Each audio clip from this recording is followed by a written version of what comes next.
If you're at a place where you are thinking about starting to date again, I'm going to talk to you about one of the number one ways to tell if the person you're taking out on the first date is even worth taking out on a second date. This method is so foolproof. It's what many dating coaches tell their clients to watch for on the first date.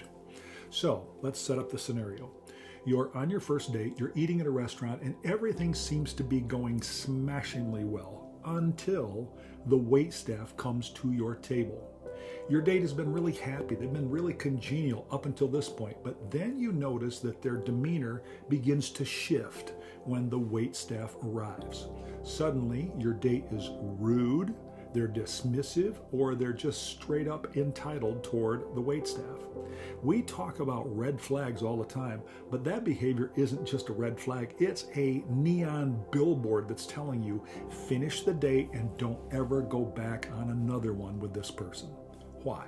Because here's the truth. How someone treats the waitstaff isn't about the restaurant. It's about who they are when they don't think they have to impress you anymore. Psychologists call this the fundamental attribution error. We tend to judge people based on how they treat us, but their true character shows in how they treat those who can't offer them anything. If they're kind to you but condescending to the server, that means their kindness is conditional.